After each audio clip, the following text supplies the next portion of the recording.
नमस्कार.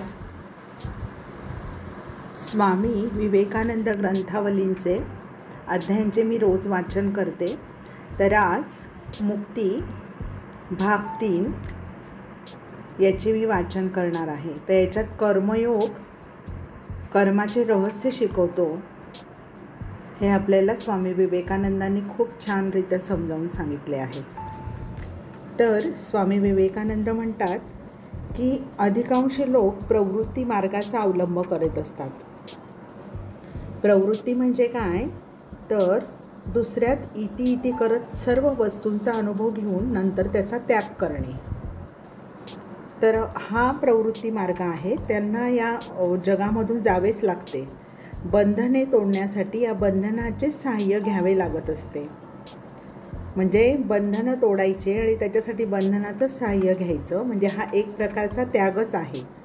फक्त तो हळूहळू आणि क्रमाक्रमाने करावयाचा असतो, इतकंच. सर्व वस्तूंना जाणून व त्यांचा अनुभव घेऊन त्यांच्याविषयी ज्ञान संपादावे लागत असते.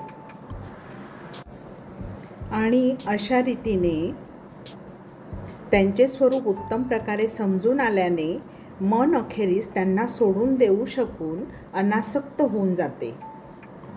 तर या अनासक्ती लाभाच्या पहिल्या मार्गाचे साधन आहे विचार आणि दुसऱ्या मार्गाचे साधन आहे कर्म. पहिला ज्ञानासाठी असून कर्मत्याग हे त्याचे वैशिष्ट्य आहे. दुसरा कर्मयोग, यात कर्म करावे लागते. जगातील प्रत्येक व्यक्तीला कर्म करणे भाग आहे. केवळ जे पूर्णतः आत्मतृप्त आहेत, आत्म्याव्यतिरिक्त कसलीच कामना ज्यांच्या हृदयात नाही, ज्यांचे मन आत्म्याला सोडून अन्यत्र कुठेच कधीही भटकत नाही, आत्मा ज्यांचे सर्वस्व होय, केवळ अशांनीच कर्म न केले तरी चालेल. बाकी सर्वांनाच कर्म अवश्यमेव करावे लागेल. एखादा जलस्रोत स्वच्छंदाने कोणा नदीच्या रोखाने प्रधावित होता. एखाद्या खोल ठिकाणी पडून त्याचा भोवरा बनावा आणि त्या भोवऱ्याच्या रूपाने तिथे काही वेळ फिरल्यानंतर परत मूळच्याच उन्मक्त स्रोताच्या रूपाने बाहेर पडून त्याने अबाधितपणे वाहू लागावे, असेच प्रत्येक मनुष्याचे जीवनही आहे. तेही भोवऱ्यात सापडते. या नाना रूपात्मक जगताच्या चक्रव्यूहात अडकून पडते. थोडा वेळ गरगर फिरते.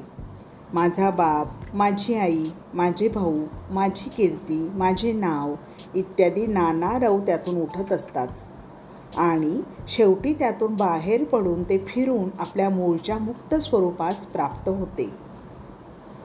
समग्र जगताचा इतिहास हा असाच आहे. जाणून बुजून म्हणा की अजाणता म्हणा, या जगत स्वप्नाच्या बाहेर पडण्याचाच आपण सर्वजण यत्न करीत आहोत. संसारातील सुखदुःखांच्या अनुभवांनी साधते ते हेच की माणूस हे जीवन स्वप्न भंगून टाकण्यास, या गरगरत्या भोवऱ्यातून बाहेर पडण्यास समर्थ बनतो. तर मग कर्मयोग म्हणजे काय? कर्मयोग म्हणजे कर्माचे रहस्य आकळणे.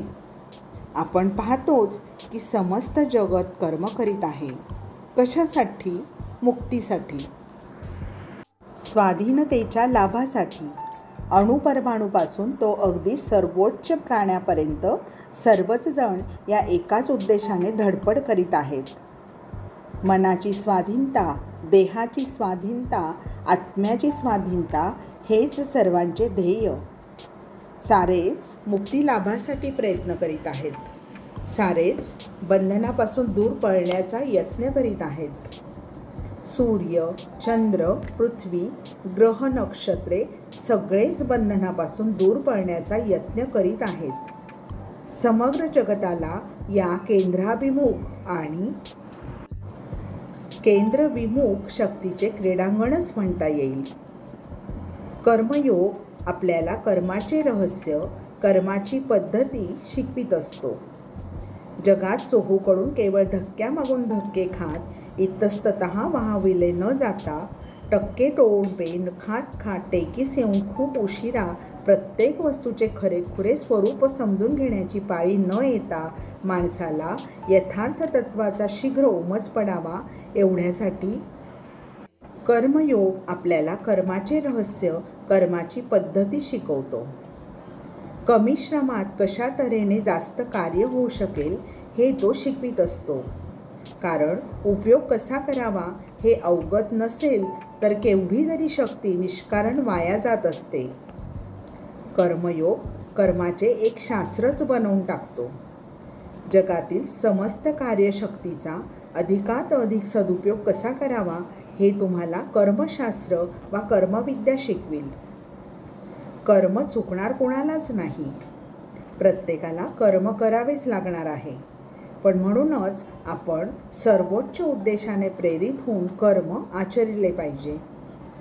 कर्मयोग आपल्याला पटवून देतो की आपले हे जग 2 दिवसांचे क्षणभंगूर आहे. कर्मयोग आपल्या मनावर हे ठसवून देतो की आपल्याला याच्याच मधून वाट काढावी लागणार आहे, त्याशिवाय गत्यंतरच नाही. कर्मयोग आपल्याला हृदयावर पुरते बिंबवून देतो की मुक्ती येथे नाही. मुक्ती हवी असल्यास आपल्याला जगाच्या अतीतच जावे लागेल. जगाच्या या भवबंधनाच्या बाहेर पडण्याचा मार्ग गाठण्यासाठी आपल्याला यातूनच हळूहळू परंतु दृढ पावलांनी पुढे पुढे जावे लागेल. सर्प जसा आपली कात टाकून बाहेर पडून तिच्याकडे बघतो, तद्वतच एकदम या जगाच्या बाहेर उभे राहून त्याचा त्याग करू शकणारेही कित्येक अपवादात्मक महापुरुष असू शकतील हे आपण मगाशीच पाहिले आहे. असे लोकोत्तर अपवाद अजिबात नसतातच असे नाही, निसंशय असतात. परंतु त्यांना वगळल्यास अवशिष्ट मानवजातीला या कर्ममय जगतातून हळूहळू मार्ग काढावा लागत असतो. आणि या कर्मापासून शक्य ते सुफल पदरात पाडून नेण्याची पद्धती, रहस्य आणि उपाय कर्मयोग आपल्याला शिकवित असतो. कर्मयोग काय म्हणतो? कर्मयोग म्हणतो की निरंतर कर्म करा, परंतु कर्मावरील आसक्तीचा त्याग करा. कशाशीच एकजीव होऊन जाऊ नका. कशालाच चिकटून पडू नका. मन स्वाधीन ठेवा. हे जे काही पाहता आहात, हे दुःख, हे कष्ट, ह्या सर्वच या जगातील अवश्यंभावी घटना आहेत. दारिद्र्य, समृद्धी, सुख इत्यादी सर्वच क्षणिक आहे. त्यांचा आपल्या खऱ्या स्वरूपाशी मुळीच संबंध नाही. स्वरूपतः आपण सुखाच्या आणि दुःखाच्या, प्रत्यक्षाच्या किंवा कल्पनेच्या अगदी अतीत आहोत. आणि तरीही आपल्याला अखंड कर्म आचरितच गेले पाहिजे. न्यायन्यः पंथः. दुःख उद्भवत असते आसक्तीतून, कर्मातून नव्हे. करीत असलेल्या कामाशी एकजीव होऊन त्यात स्वतःला मिसळून देता क्षणीच आपण दुःखी बनतो. परंतु आपण जर त्यात स्वतःला मिसळून देणार नाही तर मग आपल्याला दुःख भोगावे लागणार नाही. दुसऱ्याच्या मालकीचे एखादे अत्यंत सुंदर चित्र जळून खाक झाले तरी आपल्याला बहुधा दुःख होत नाही. पण तेच जर आपले स्वतःचे चित्र जळेल तर आपल्या दुःखाला सीमा राहणार नाही. का बरे असे व्हावे? दोन्ही चित्रे सुंदर होती. कदाचित दोन्ही एकाच मूळ चित्राची नक्कल असतील. पण एकाच्या बाबतीत दुःख होते तर दुसऱ्याच्या बाबतीत त्या मानाने काहीच वाटत नाही. याचे कारण एवढेच की पहिल्या वेळी मनुष्य त्याच्याशी एक झालेला असतो तर दुसऱ्या वेळी नसतो. हे मी आणि माझेच साऱ्या दुःखाचे मूळ होय. मालकीच्या भावनेतूनच स्वार्थ उद्भवत असतो आणि हा स्वार्थीपणाच दुःखाला जन्म देतो. स्वार्थीपणाची प्रत्येक क्रिया, स्वार्थीपणाचा प्रत्येक विचार आपल्यात या वस्तूविषयी आसक्ती उत्पन्न करतो आणि लगेच आपण त्या वस्तूचे गुलाम बनून जातो. मी आणि माझे म्हणणारे चित्ताचे प्रत्येक स्पंदन तत्क्षणीच आपल्याला शृंखलाबद्ध करून गुलाम बनवित असते. आपण जितके अधिक मी आणि माझे म्हणतो तितकी ही आपली गुलामगिरी जास्त वाढते आणि तितकाच आपल्या दुःखालाही ऊत येतो. आणि म्हणूनच कर्मयोग आपल्याला बजावतो की दुनियेतील तमाम चित्रांचे सौंदर्य उपभोगा, परंतु त्यातील एकाशीही एकरूप होऊन बसू नका. कधी माझे म्हणू नका. हे माझे असे म्हटल्याबरोबरच दुःख येऊन दत्त म्हणून समोर उभे राहील. स्वतःच्या मनामध्ये माझा मुलगा असे देखील म्हणू नका. तुम्हाला मुलगा आहे असू द्या, त्याचे कोड कौतुक करा, त्याचे लाड पुरवा, परंतु त्याला माझा म्हणू नका. माझा म्हणताच दुःख सुरू होईल. माझे घर, माझे शरीर असे म्हणू नका. घोडे पेंड खाते ते इथेच. शरीर तुमचेही नाही, माझेही नाही व आणखी कोणाचेही नाही. ही शरीरे प्रकृतीच्या नियमानुसार येतात नि जातात, परंतु आपण मात्र मुक्त साक्षी स्वरूप आहोत. हे शरीर एखाद्या चित्रापेक्षा किंवा एखाद्या भिंतीपेक्षा अधिक स्वतंत्र नाही. एखाद्या देहावर एवढे आसक्त होण्याचे काय प्रयोजन? चित्रकार चित्र काढतो, काढून निघून जातो. हे माझ्या मालकीचे झाले पाहिजे असे स्वार्थाचे जाळे पसरू नका. कारण स्वार्थाचे असे जाळे पसरण्याचाच उशीर की झालीच दुःखाला सुरुवात.